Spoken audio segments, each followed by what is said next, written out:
Hi YouTube, and welcome back to my channel.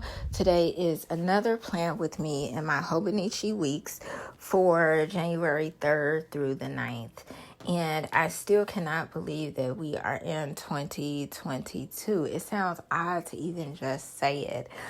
So as a reminder, make sure if you do any business, have your own business, to make sure the date is correct. I remember a couple of years ago when I forgot and I was sending out checks and they were returned because it had the wrong year. So just a little reminder about that. Right now, I am decorating the monthly page, which I actually almost forgot about, because a couple of weeks ago, I had started adding in the stickers that you see now that are already there.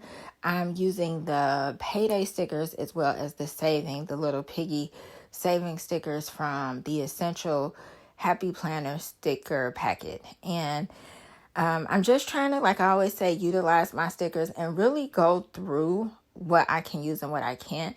I have really been enjoying this winter pack from Happy Planner that I'm using because it goes past the winter months and into January and February as well. But I'm glad that I'm able to utilize that. I cannot believe that we are in another year. It seemed like it came so fast. I have been working like crazy. That's why I am posting this video on Monday. I have been trying to be good and proactive about it by doing it on Sunday. But it seems like I've been working like 2 weeks straight. If you looked at my last video from last week with planning in my Hobonichi, definitely check that out if you haven't. You'll see that on the left-hand side where I add all of my appointments, and because I haven't had a lot of appointments lately, I've just been adding my work schedule in. I worked every day except one day. So it has been very, very hectic with my schedule. So that last week I worked every day except one day. And then the week before I worked a double. It was only 2 days during that week, but I worked a double one day.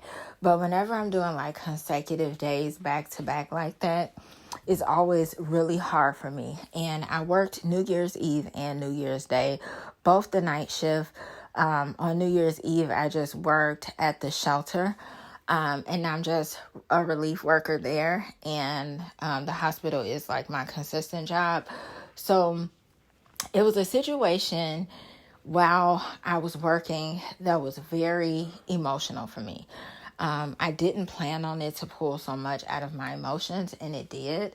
And I felt bad for the client that I had at the moment, because when you think about the new year, a lot of people, regardless to what's going on, most people are happy for the new year because they're trying to forget everything that happened in their previous year, and they want to go into the new year with like new expectations, goals, hoping new things happen, and just trying to create a positive new beginning.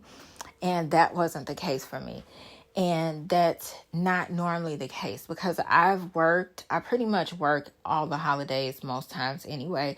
So it wasn't the fact that I was working a holiday. It was just my emotions was all over the place with the client, and it bothers me when you work with other agencies and they don't service the same way you do. And it was out of my control.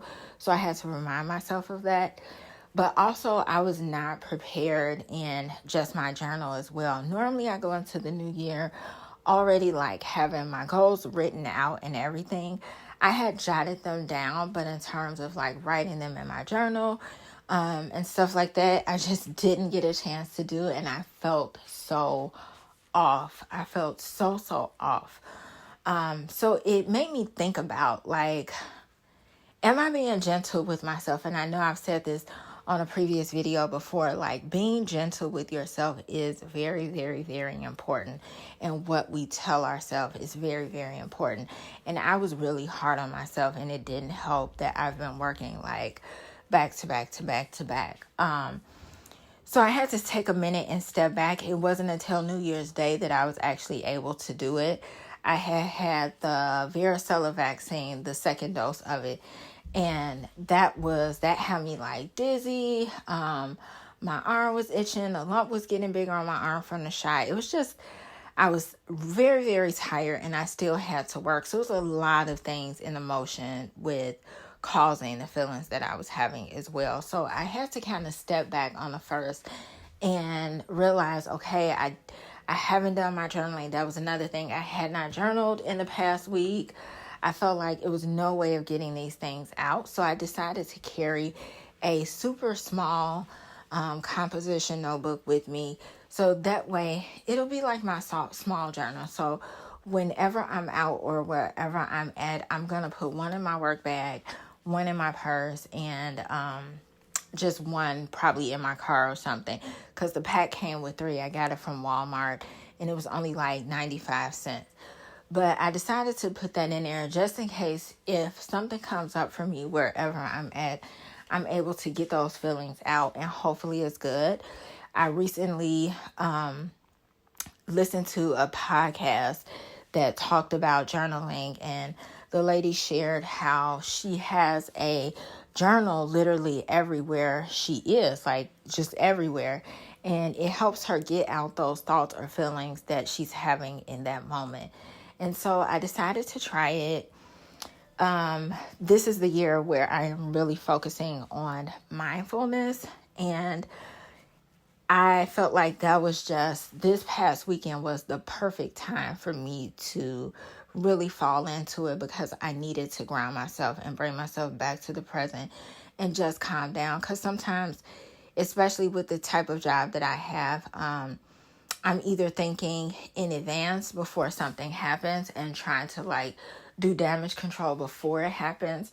And sometimes a lot of things happen in the past, and I'm kind of having those thoughts in my head and trying to work and move forward, in that process as well. So that's one of the reasons why I wanted to do mindfulness, because focus on mindfulness, because I do need to be present in a lot of things that I'm doing. And so right now you'll see me putting in my monthly goals.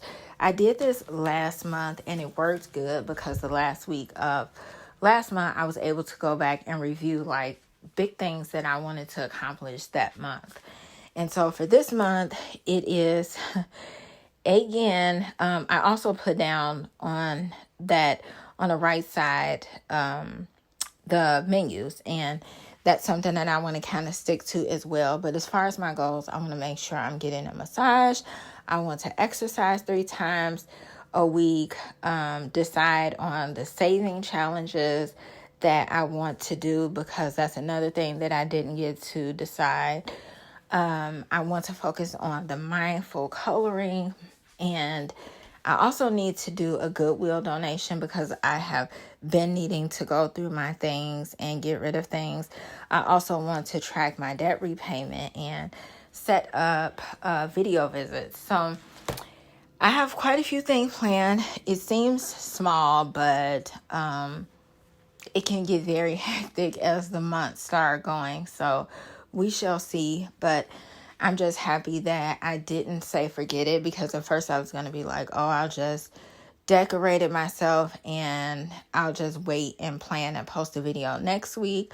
But I'm glad I went ahead and did it. I like the way it turned out. It's still wintry. It looks really nice and vibrant to me. And thank you guys so much for watching. I really hope that you enjoyed. I hope you brought your new year in with good vibes.